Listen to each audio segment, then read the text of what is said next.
So hello dear students, welcome back to the session of ICT Virtual Classroom। ICT Virtual Classroom के इस session में आप सभी का एक बार फिर से स्वागत है। आज की क्लास में हम लोग बात करने जा रहे हैं क्लास 12 फिजिक्स सब्जेक्ट के ऊपर, कक्षा 12 विषय भौतिक विज्ञान के ऊपर। और मैं उम्मीद करता हूँ आप सबके सब फिट फाइन हेल्दी होंगे, बिल्कुल रेडी होंगे क्लास के लिए। तो चलिए आज की क्लास को करते हैं स्टार्ट, और आगे की बातों को सीखने समझने के लिए हम चलते हैं स्मार्ट बोर्ड की स्क्रीन पर। आप लोग अपना ध्यान सामने अपने अपनी स्क्रीन पर बनाकर रखिएगा। जो चीजें समझ में आती है उन्हें नोट डाउन कीजिएगा, जो चीजें यहाँ से बताई जाती है उनको समझने की कोशिश कीजिएगा। चलिए हम इस चैप्टर से आज कुछ छोटी छोटी बातों को, मतलब चैप्टर का हम एक सारांश देखेंगे और उसमें हम कुछ ऐसी बातें देखेंगे जो कि हमें याद रखनी चाहिए चैप्टर से रिलेटेड। चलिए तो वन बाय वन मैं डिस्कस करता हूं, आप लोग इन चीजों को रिलेट करते जाइए, कोरिलेट करते जाइए। जो जो हमने अब तक पढ़ा है उनको आप एक साथ में रिलेट करते जाएंगे तो आपकी समझ में आएगा। जो जो बातें हम पढ़ रहे हैं वो हमें ध्यान में रखनी है, ठीक है। चलिए सो हम स्टार्ट करते हैं, और सबसे पहले चैप्टर के नाम की बात करते हैं, जो कि है गतिमान आवेश।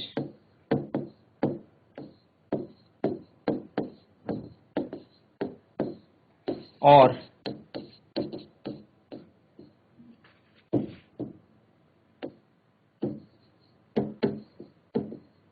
चुंबकीय क्षेत्र, इसके ऊपर ही हम काफी टाइम से बात कर रहे थे। गतिमान आवेश और चुंबकीय क्षेत्र, moving charge and magnetic field.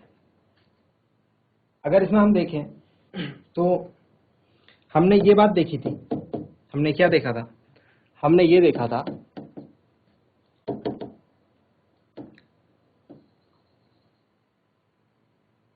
हमने ये बात देखी थी कि कोई भी चुंबकीय क्षेत्र जो है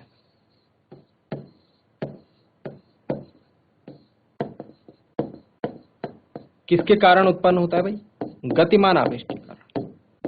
अगर आवेश रुका हुआ है, विरामावस्था में स्थिर है, तो चुंबकीय क्षेत्र उत्पन्न नहीं होता। लेकिन जब वो गतिमान अवस्था में होता है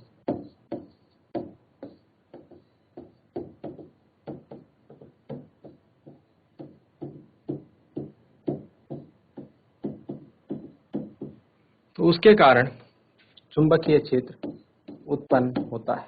पहली बात जो हमारी समझ में आ चुकी है, वेरी इजी, ठीक है। और उसके बाद नेक्स्ट पॉइंट,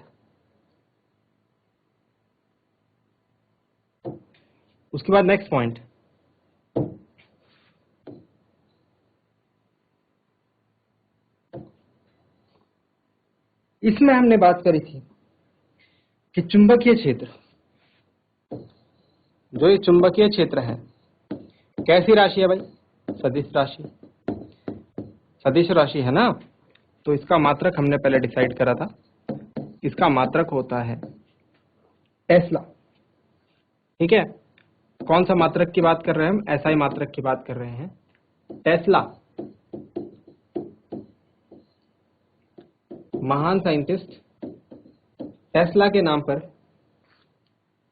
का मात्रक है। इसके और मात्रक भी हैं, जो कि, या फिर हम इसे कह लेते हैं वेबर प्रति मीटर स्क्वायर, वेबर प्रति मीटर स्क्वायर, या फिर न्यूटन प्रति एम्पियर मीटर। न्यूटन प्रति एम्पियर मीटर भी क्या होता है? इसके मात्रक होते हैं। बेसिकली ऐसा ही पद्धति में हम टेस्ला को लेते हैं, लेकिन अगर वेबर प्रति मीटर स्क्वायर लिखा होगा तो वो भी गलत नहीं है, न्यूटन प्रति एम्पियर मीटर लिखा होगा तो वो भी गलत नहीं है, ठीक है। अगर यहां से एक आपसे कभी पूछ लिया जाए कि सीजीएस मात्रक क्या है, सीजीएस पद्धति में इसका मात्रक क्या है, तो सीजीएस पद्धति में चुंबकीय क्षेत्र का मात्रक होता है गॉस। क्या होता है? गॉस। एक गॉस बराबर एक गॉस बराबर 10 की पावर -4 टेस्ला होता है। 1 गॉस इज इक्वल टू 10 की power -4 Tesla. Please notice down. तो गतिमान आवेश और चुंबकीय क्षेत्र के बारे में इतनी चीजें आपको पता होनी चाहिए, ठीक है। और भी काफी सारी चीजें हमने डिस्कस करी थी, पर ये छोटी छोटी चीजें आपको अपने दिमाग में जरूर रखनी है। नोट डाउन करेंगे इसको सभी बच्चे, फिर हम आगे बढ़ेंगे। आई होप यहां तक सारी चीजें नोट डाउन हो गई हूं। नेक्स्ट पॉइंट जो हमें दिमाग में रखना है, जो हमें ध्यान में रखना है, वो है बायोट-सेवर्ट का नियम।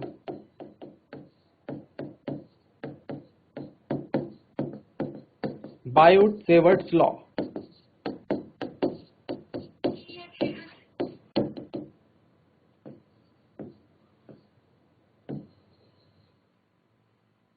बायोट-सेवर्ट का नियम, बायोट-सेवर्ट्स लॉ। तो बायोट-सेवर्ट नियम क्या कहता है? हमने बायोट-सेवर्ट नियम का इस्तेमाल करा था किसी एल लंबाई वाले, ठीक है, कोई हमारे पास वायर है, तो हम ये जानना चाह रहे हैं कि उसके पास में आर दूरी पर कोई बिंदु है पी, ठीक है, उस पर कितना चुंबकीय क्षेत्र उत्पन्न होगा अगर मैं उस वायर में, उस तार में धारा प्रवाहित करा दूं, है ना, या फिर उसमें गतिमान आवेश आ जाए, तो जाहिर सी बात है उसके आसपास चुंबकीय क्षेत्र उत्पन्न होगा। तो वो कितना होगा, उसकी मेजरमेंट कितनी होगी? तो उसके लिए हमने फाइंड आउट करा है। हमने क्या किया था, अगर आपको याद होगा, हमने एक बहुत छोटी सी लंबाई डेल्टा एल लंबाई के लिए इसे कैलकुलेट किया था। तो जो बहुत छोटा सा चुंबकीय क्षेत्र निकल के आया था, वो आया था delta B is equal to μ0/4 pi I delta L sine theta upon R square. ये निकल के आया था हमारा टेस्ला, ये निकल के आया था हमारा चुंबकीय क्षेत्र। समझ रहे हो, कितनी लंबाई के कारण? डेल्टा एल, मतलब बहुत छोटी सी लंबाई के कारण जो चुंबकीय क्षेत्र निकल के आया बहुत छोटा निकल गया। फिर हम क्या करते हैं, फिर इसको इंटीग्रेट कर देते हैं, इसका समाकलन कर देते हैं। तार के ऊपर डिपेंड करता है कि वो तार कैसा है, सीधा है, गोलाकार है ना, वो सारी चीजें हमने देखी थी। इसमें हमने यहाँ पर μ0 को इंट्रोड्यूस करा। ये μ0 क्या है भाई? इस μ0 को हम कहते हैं निर्वात की चुंबकशीलता। निर्वात की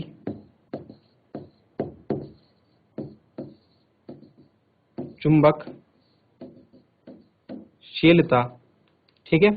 और इसकी वैल्यू भी फिक्स होती है, इसकी वैल्यू होती है 4 पाई इंटू 10 की पावर -7, और इसका मात्रक भी आपको याद रखना है, वेबर प्रति एम्पियर मीटर। इसका मात्रक भी आपको याद रखना है, वेबर प्रति एम्पियर मीटर, ठीक है। और इसे क्या कहते हैं? निर्वात की चुंबकशीलता कहते हैं। इसका मान होता है 4 पाई इंटू 10 की पावर -7, ठीक है। और इसके अलावा अगर बात करें तो थीटा की, अगर हम बात करें, थीटा, थीटा क्या है भाई? यहाँ पर थीटा जो है आर और डेल्टा एल के बीच का एंगल है, ठीक है। आर व डेल्टा एल के बीच का एंगल, इन शॉर्ट हम इसको ऐसे लिख सकते हैं। बेसिकली सपोज अगर ये वायर है, इसको थोड़ा समझ लेते हैं, तो ये इसकी डेल्टा एल लेंथ हो गई, मतलब अगर इसको पूरी लंबाई एल है तो इसकी छोटी सी लंबाई डेल्टा एल ही हो गई। और यहाँ से आर दूरी पर स्थित सपोज यहाँ पर कोई पॉइंट भी है, तो ये आर और ये वाला जो एंगल होता है थीटा, ये होता है, ठीक है। इसलिए मैंने इन शॉर्ट आपको समझाने के लिए लिखा है आर और डेल्टा एल के बीच का एंगल, ठीक। इसके बाद अगर बात करें तो यहाँ पर हम किस तरीके से चुंबकीय क्षेत्र की दिशा को निरूपित करते हैं, तो ये भी ध्यान रखें। यहाँ पर हम लोग यूज करेंगे मैक्सवेल के दाएं हाथ का नियम, जो कि हमने पिछली ही क्लास में या फिर पिछली कुछ क्लासेस में अच्छे तरीके से समझा था। मैक्सवेल के दाएं हाथ का नियम, मैक्सवेल्स लेफ्ट हैंड रूल, ठीक है।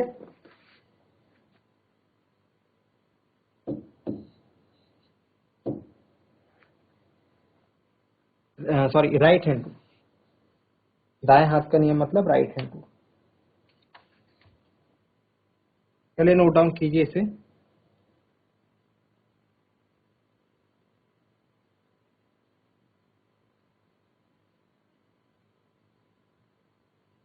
Right hand rule, okay. So Maxwell's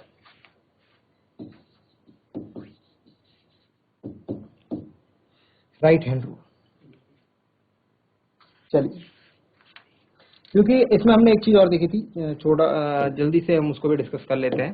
देखो, ए क्रॉस बी अगर होगा सदिश में तो हम उसे लिखते हैं ए बी साइन थीटा, उसका परिमाण होता है ना। ऐसे यहाँ पर आई डेल्टा ए साइन थीटा लिखा है, तो मैं इसको सदिश रूप में क्या लिख सकता हूँ भाई, आई क्रॉस डेल्टा एल लिख सकता हूँ। सदिश आई क्रॉस डेल्टा एल, तभी तो वो आई डेल्टा एल साइन थीटा बनेगा, है ना।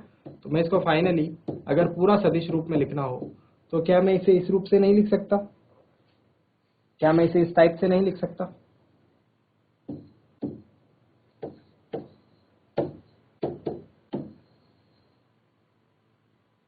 Delta B is equal to mu 0/4 pi I delta L R square.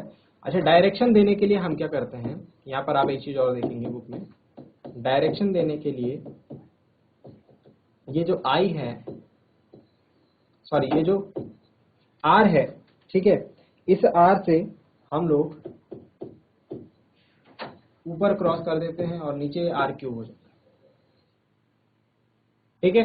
तो इस बात को भी ध्यान रखें, दोनों ही रूप में आपको दिख सकता है, ठीक है, चेक करना, दोनों ही रूप में अगर दिखेगा तो राइट है। चलिए नोट डाउन कीजिए इसे, बायोट-सेवर्ट्स लॉ। फिर हम नेक्स्ट बात करते हैं एम्पियर का परिपथीय नियम, एम्पियर्स सर्किटल लॉ। नेक्स्ट हम इसमें पढ़ते हैं एम्पियर का परिपथीय नियम।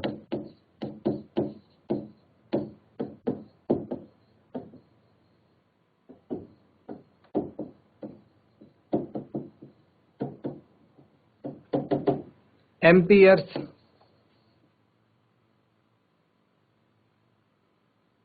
Circuital law, ampere circuital law.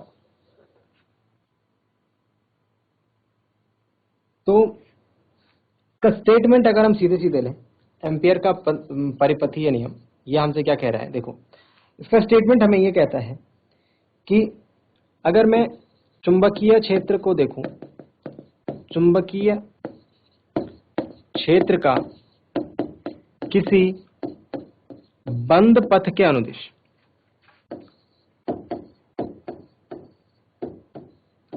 बंद पथ के अनुदिश,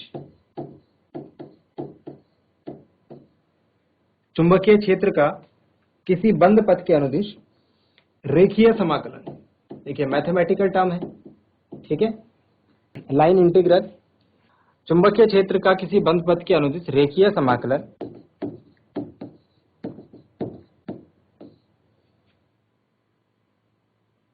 क्या होता है, पथ द्वारा घिरी कुल धारा,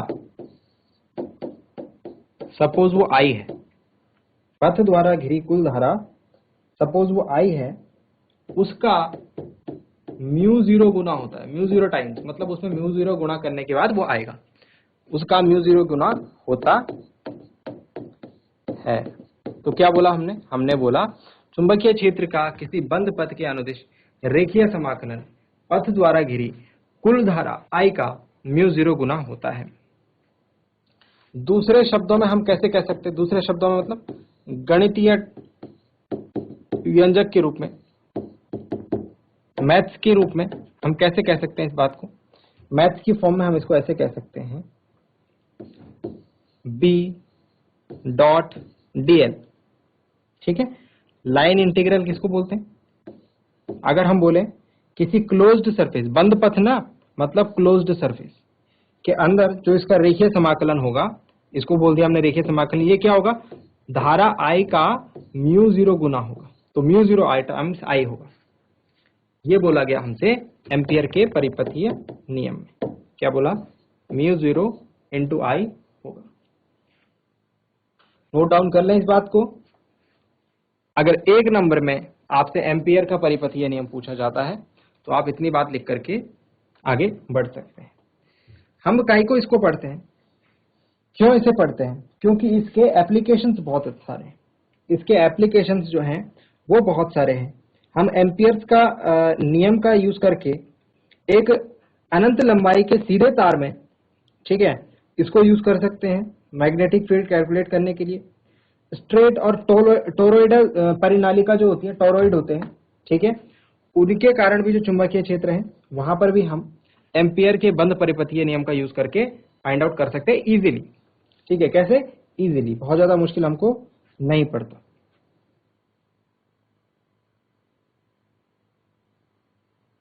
तो इसके बेसिस पर हमने जो डिफरेंट फॉर्मूलाज जनरेट किए वो कुछ इस प्रकार है।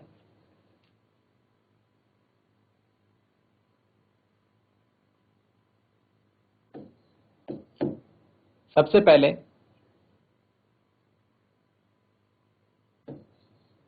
लंबे एवं सीधे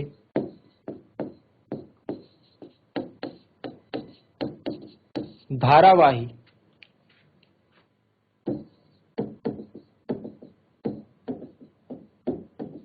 चालक के कारण चुंबकीय क्षेत्र, लंबे सीधे धारावाही चालक के कारण चुंबकीय क्षेत्र।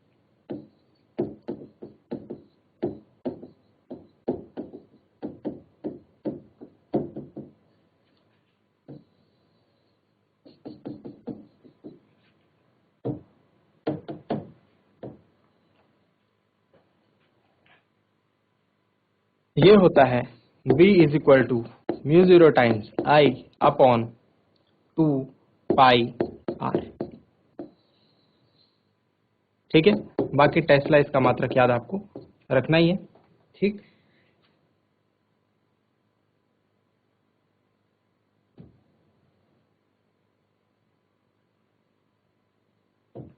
नेक्स्ट अगर बात करें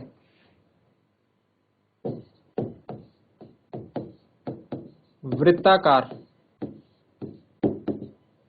कुंडली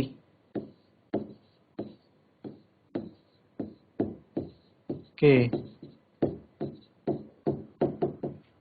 अक्ष पर, वृत्ताकार कुंडली के अक्ष, तो वृत्ताकार कुंडली के अक्ष पर, के अक्ष के केंद्र पर, के अक्ष के केंद्र पर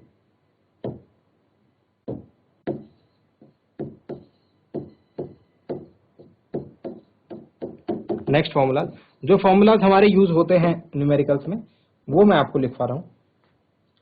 तो इसको हम फाइंड आउट करते हैं। B is equal to mu 0 N I R square upon 2 R square plus x square की पावर 3/2। हमने जब इसको डिराइव करा था तो हमने समझा था इसको और अच्छे तरीके से। ठीक है, जब इसके न्यूमेरिकल्स करेंगे तो हम इससे डिटेल में समझेंगे कि इसमें जो n का मतलब है वो क्या है, I का मतलब वो क्या है, R मतलब क्या है, X मतलब क्या है। ठीक है, ये सारी चीजें। ठीक है, और अगर बात करें वृत्ताकार कुंडली के अक्ष के, ये तो दो फॉर्मूलेज हैं इसमें। ठीक है, दो फॉर्मूलाज हैं।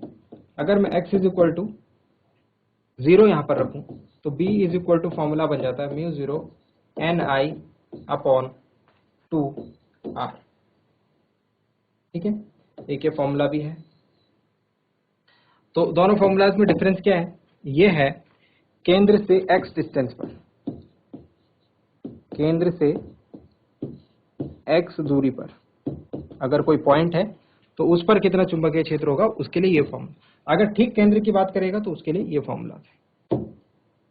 हमने किया कुछ नहीं, x इज इक्वल टू 0 रख दिया केंद्र के लिए और ये फॉर्मूला हमारा बन गया।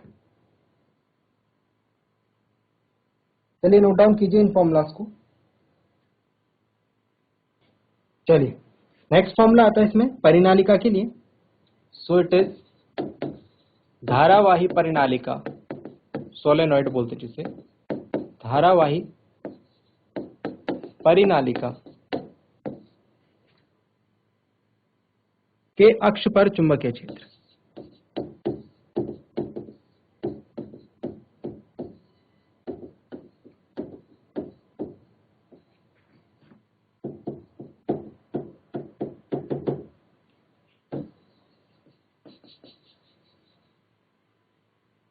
धारावाही परिनालिका के अक्ष पर चुंबकीय क्षेत्र।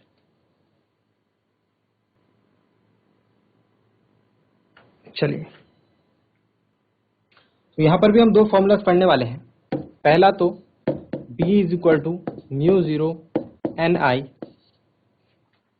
ठीक है, और इसको हम स्मॉल एन कर देते हैं। देखिए, स्मॉल एन और कैपिटल एन का मतलब है, स्मॉल एन और कैपिटल एन का मतलब है, स्मॉल एन मतलब कितने फेरे, लेकिन प्रति मीटर, स्मॉल एन मतलब प्रति मीटर फेरों की संख्या, प्रति मीटर फेरों की संख्या। और कैपिटल एन पीछे था ना, आपने देखा था पीछे कैपिटल एन था। कैपिटल एन का मतलब है कितने फेरे हैं, बस सिंपल, ठीक है। कैपिटल एन मतलब कितने फेरे हैं, स्मॉल एन मतलब प्रति मीटर कितने फेरे हैं, ठीक है ना। तो दो फॉर्मूलाज आते हैं यहाँ पर, B is equal to mu zero N I, ठीक, और B is equal to mu zero N I by 2। दोनों फॉर्मूलाज का अलग अलग मतलब है। अगर हम बोलेंगे कि पहला फॉर्मूला कब अप्लाई करें, पहला फॉर्मूला तब अप्लाई करें जब आपसे पूछा रहे कि परिनालिका के मध्य अक्ष पर, परिनालिका के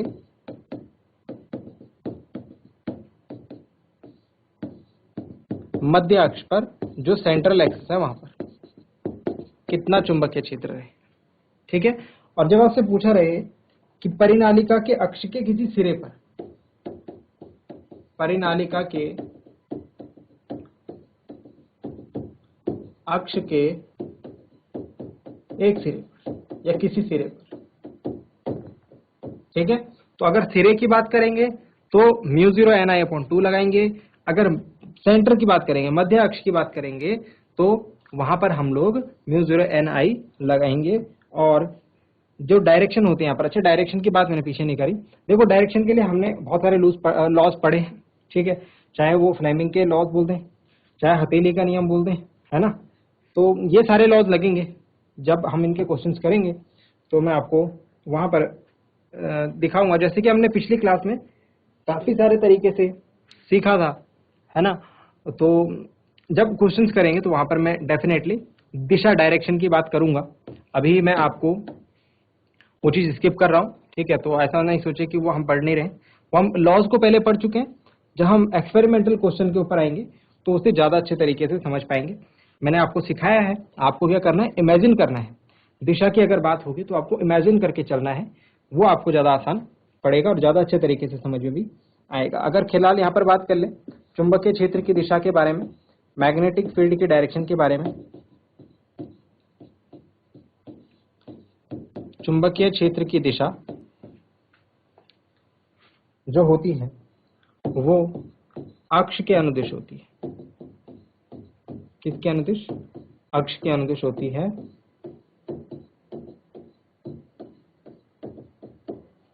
चलिए नोट डाउन करेंगे इसे, फिर लास्ट हम लोग टोराइड की बात करेंगे, लास्ट हम लोग टोराइड की बात करेंगे। चलिए इसमें ही कर लेते हैं बात। अगर हम बात करें यहाँ पर 4 पॉइंट, टोराइड के कारण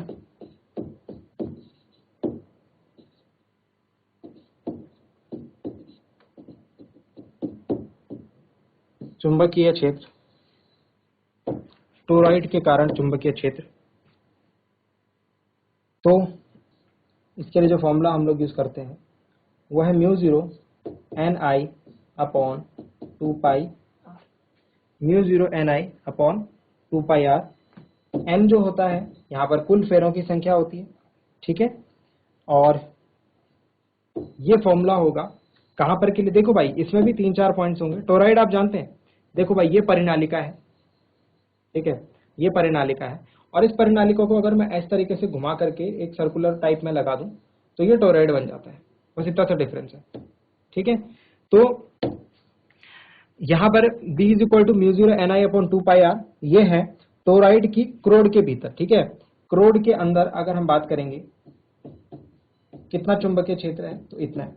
इसके अलावा अगर बात करें टोरॉइड के किसी अन्य बिंदु पर, है ना, अगर हम बोले टोरॉइड के, ये तो क्रोड के अंदर हो गया, अगर टोरॉइड के भीतर, देखो क्रोड क्या हो गया, ये देखो ये टोरॉइड है अपना, तो ये वाला पार्ट क्रोड हो गया, ये वाला जिसको मैं डार्क कर रहा हूं, ये हो गया टोरॉइड का अंदर वाला पार्ट, और ये हो गया टोरॉइड का बाहर वाला पार्ट। तो क्रोड पर तो कितना मैग्नेटिक फील्ड है हमने देख लिया, ठीक है। अगर मैं बोलूं टोरॉइड के अंदर या टोरॉइड के बाहर, जो मैग्नेटिक फील्ड होगा वो 0 होता है, ठीक है। तो ये सारे फॉर्मूला हमारे यूज होंगे एम्पियर सर्किटल लॉ में। और आप ये मान के चलिए कि एम्पियर सर्किटल लॉ, एम्पियर के परिपथ या नियम से एग्जाम में क्वेश्चन अक्सर पूछा जाता है, न्यूमेरिकल अक्सर पूछा जाता है। न्यूमेरिकल्स यही लगने वाले हैं, और अगर 1 नंबर में क्वेश्चन बनेगा या 3 नंबर में क्वेश्चन बनेगा तो यही कहीं से बनने की चांसेस हैं, इसीलिए इसे नोट डाउन कर लीजिए। So dear students, I hope कि आपको आज जो बातें बताई गई हैं वो आपकी समझ में आई होंगी, आपको इंटरेस्टिंग लगी होंगी, और आपने इन चीजों को नोट डाउन भी किया होगा। साथ ही साथ ये भी उम्मीद करता हूं घर से आप इन चीजों को एक बार रिवाइज करके जरूर लाएंगे। मिलते हैं अगली क्लास में एक नए और इम्पोर्टेंट कॉन्सेप्ट के साथ। क्लास से जुड़ने के लिए आप सभी का बहुत बहुत धन्यवाद। Thank you very much and have a nice day.